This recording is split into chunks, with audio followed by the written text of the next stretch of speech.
Hello అందరికీ welcome back to my channel. ఈరోజు మన ఇంట్లో ఉండే ఇంగ్రీడియంట్స్తో చాలా తక్కువ మసాలాతో సింపుల్గా టేస్టీగా పనీర్ కర్రీని ఏ విధంగా ప్రిపేర్ చేసుకోవాలో చూసేయండి. కడాయిలో నెయ్యి పోసి పనీర్ ముక్కల్ని అయితే ఫ్రై చేసుకొని పక్కకు తీసుకోండి. అదే కడాయిలో ఆనియన్స్, టొమాటో అండ్ పుదీనా లీవ్స్ బాగా ఫ్రై చేసుకొని పేస్ట్ చేసుకొని పక్కన పెట్టుకోండి. అండ్ సరిపడా ఆయిల్ పోసి జీలకర్ర, ఆనియన్స్ అండ్ కరివేపాకు అండ్ అల్లం వెల్లుల్లి పేస్ట్ వేసుకొని బాగా ఫ్రై చేసుకోండి. అండ్ నెక్స్ట్ పసుపు వేసుకొని బాగా కలుపుకోండి. నెక్స్ట్ మనం పేస్ట్ చేసుకున్న పేస్ట్ని అయితే ఇందులో వేసుకొని బాగా కలుపుకోండి.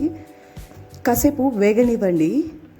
ఒక ఫ్యూ మినిట్స్ తర్వాత ధనియాల పొడి అండ్ కారం పొడి సరిపడా తీసుకొని బాగా కలుపుకొని కాసేపు వేగనివ్వండి.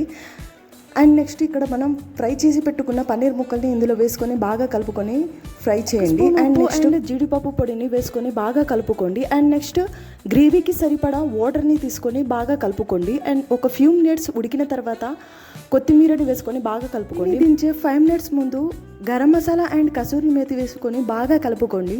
చూడండి, ఆయిల్ పైకి వచ్చేసింది. కర్రీ రెడీ అయిపోయింది. మీరు కూడా ట్రై చేయండి. ఈ వీడియో కనుక మీకు నచ్చినట్లయితే లైక్, షేర్ అండ్ సబ్స్క్రైబ్.